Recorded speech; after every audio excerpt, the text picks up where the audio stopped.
കുറച്ചു ദിവസമായിട്ട് വീട്ടിൽ തെറ്റി ഊത്ത് നിൽക്കുകയാണ്. എന്നാൽ പിന്നെ ഉള്ളതിൽ പാതി ദൈവത്തിന് കൊടുക്കാന്ന് കരുതി പൊന്നൂനെ വിളിച്ചോണ്ട് നേരെ അമ്പലത്തിലോട്ട് പോകാന്ന് കരുതി ഞങ്ങളങ്ങനെ രണ്ടുപേരും കൂടി ഇന്ന് കുറച്ച് പൂവൊക്കെ ആയിട്ട് ശാർക്കര അമ്പലത്തിൽ പോവുകയാണ്.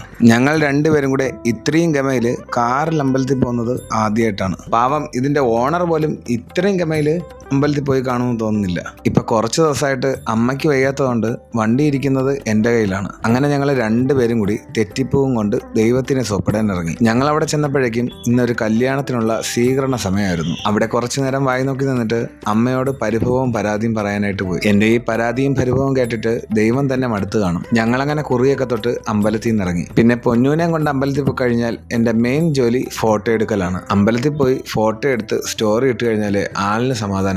ഇത്രയും കഷ്ടപ്പെട്ട് ഫോട്ടോ എടുക്കുന്നതിനിടയിൽ മുണ്ടെടുക്കാൻ അറിയാൻ പാടില്ലാത്ത എൻ്റെ മുണ്ട് 50 വട്ടമെങ്കിലും മാറി ഉടുത്ത് കാണും. നമ്മൾ എത്രയൊക്കെ കറങ്ങിയാലും എവിടെയൊക്കെ പോയാലും അമ്പലത്തിൽ പോയിട്ട് വരുമ്പോൾ കിട്ടുന്ന ഒരു സമാധാനം ഒരിക്കലും പറഞ്ഞറിയിക്കാൻ പറ്റാത്തതാണ്. പിന്നെ പൊന്നൂന്റെ ലൈഫിലെ ഒരു ആഗ്രഹമാണ് ആനയെ വാങ്ങിക്കുക എന്നത്. അങ്ങനെ ആനയുടെ അടുത്ത് കുറച്ച് സംസാരിച്ചിട്ട് ഞങ്ങൾ രണ്ടുപേരും കൂടി ദൈവങ്ങളെയും തൊഴുത് വീട്ടിലേക്ക് ഇറങ്ങി. സാധാരണ ഞാൻ ഒറ്റയ്ക്കാണ് അമ്പലത്തിൽ പോകുന്നെങ്കിൽ കുറേ നേരം ആലിൻ്റെ മൂട്ടിലിരിക്കാറുണ്ട്.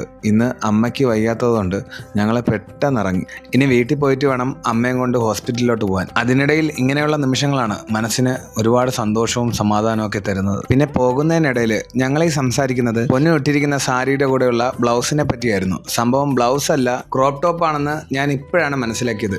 പിന്നെ വലിയ ഡ്രസ്സിങ് സെൻസ് ഒന്നും ഇല്ലാത്ത എനിക്ക് പൊന്നു ഓരോന്നായി ക്ലാസ് എടുത്ത് തരികയാണ്. അപ്പോൾ ഇന്നത്തെ വിശേഷം ഇങ്ങനെയൊക്കെയാണ്.